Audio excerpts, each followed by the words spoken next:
నమస్తే welcome to political గుసగుస. అనంత రాజకీయాల్లో ఆయన ఒక సీనియర్ లీడర్. కాంగ్రెస్ లో ఉన్న వైసీపీలో ఉన్న రాజకీయంగా పావులు కదపడం వ్యూహాలు రచించడంలో ఆయన దిట్ట. పార్టీలో తనకు వ్యతిరేకంగా ఉన్న వారిపై నేరుగా విమర్శలు చేయరు. అంతర్గతంగా అసమ్మతివాదుల ఎదుగుదల పునాదులను కదిలిస్తారని, కనిపించని వ్యూహాలతో దెబ్బతీస్తూ ఉంటారని బాధిత నేతలంటూ ఉంటారు. అంతటి రాజకీయ అనుభవం ఉన్న అనంత నేతను అసమ్మతి కుమ్మేస్తోందా అంటే అవునని సమాధానం వస్తోంది.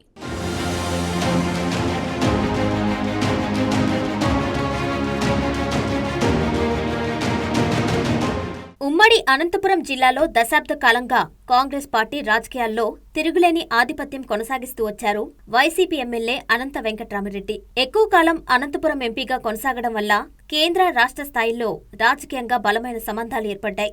రాష్ట్ర విభజన వరకు జిల్లా రాజకీయాల్లో కాంగ్రెస్ పార్టీ నిర్ణయాలు, వ్యూహాల అమల్లో తన ముద్ర ఉండేది. ఇదంతా రాష్ట్ర విభజన వరకు జరిగిన తిరుగులేని ఆధిపత్యం. అయితే విభజన అనంతరం తారుమారైన రాజకీయ పార్టీల బలాబలాలతో కాంగ్రెస్ పార్టీ మనుగడ ప్రశ్నార్థకంగా మారడంతో కాంగ్రెస్ నేతలు ఇతర పార్టీలోకి వలసలు వెళ్లారు. అలాంటి సంక్లిష్ట పరిస్థితుల్లో తన రాజకీయ ప్రయాణం కొనసాగించేందుకు వైసీపీలో చేరారు ఎమ్మెల్యే అనంత వెంకట్రామిరెడ్డి.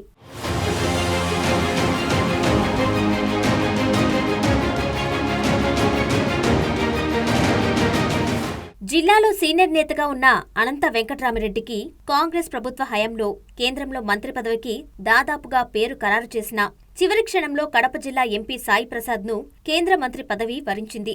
కేంద్రంలో కాంగ్రెస్ ప్రభుత్వం అధికారం కోల్పోవడం, రాష్ట్ర విభజన జరగడంతో ఒక్కసారిగా రాజకీయ శూన్యత ఏర్పడింది. తన రాజకీయ అరంగేట్రం జాతీయ కాంగ్రెస్ పార్టీలో మొదలైన తప్పనిసరి పరిస్థితుల్లో ప్రాంతీయ పార్టీ వైసీపీలో చేరారు. గత ఎన్నికల్లో అనంతపురం నగర నియోజకవర్గం నుంచి వైసీపీ అభ్యర్థిగా పోటీ చేసిన అనంత వెంకట్రామిరెడ్డి ఎమ్మెల్యేగా విజయం సాధించారు.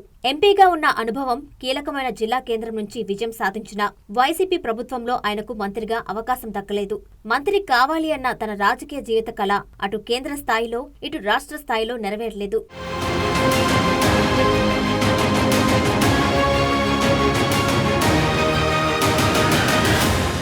రాజకీయంలో సుదీర్ఘ రాజకీయ అనుభవం ఉన్న ఎమ్మెల్యే అనంత వెంకట్రామిరెడ్డికి ఎన్నికలు సమీపిస్తున్న తరుణంలో తనకు వ్యతిరేకంగా పార్టీలో అసంతృప్తి వర్గాల జట్టు కట్టడం కలవరపెడుతుంది. వైసీపీ నుంచి తిరిగి అనంత వెంకట్రామిరెడ్డికి టికెట్ ఇవ్వొద్దని, ఇచ్చినా తాము సహకరించమని అసమ్మతి నేతలు నేరుగా అధిష్టానం దృష్టికి తీసుకెళ్లారు. అసంతృప్తి నేతలు జట్టుకట్టి ఏకతాటిపైకి రావడంతో ఇప్పుడు అనంతకు వైసీపీ ఓటమి భయం వెంటాడుతుంది అనే అభిప్రాయాలు వ్యక్తమవుతున్నాయి. పాలక వర్గంలోని కార్పొరేటర్ల ఆందోళన, అసమ్మతి నేతల ఫిర్యాదులపై వైసీపీ అధిష్టానం దృష్టి పెట్టింది అనే వాదనలు తెరపైకి వచ్చాయి.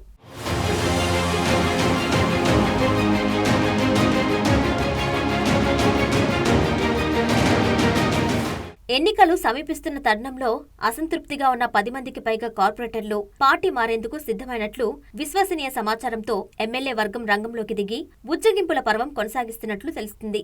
నగరపాలక సంస్థలో రాజకీయంగా బలంగా ఉన్న ఒక కార్పొరేటర్ ఇంటికి వెళ్లిన ఎమ్మెల్యే వర్గంతో ఆ కార్పొరేటర్ తాను ఎన్నికల్లో సహకరించనని, పార్టీ మారడం ఖాయమని కరాఖండీగా చెప్పినట్లు సమాచారం. నగరంలోని తాగునీటి సమస్యపై కార్పొరేటర్ల ఆందోళన అనంతరం నగరపాలక సంస్థలోని అవినీతి, అక్రమాలు, అసమ్మతి నేతలు, పాలకవర్గ సభ్యుల అసంతృప్తి, ప్రభుత్వ వ్యతిరేకతను అధిగమించి ఎన్నికల్లో ఎమ్మెల్యేగా తిరిగి అనంత వెంకట్రామిరెడ్డి విజయం సాధించగలరా అంటే ఎన్నికల ఫలితాల వరకు వేచి చూడాల్సిందే.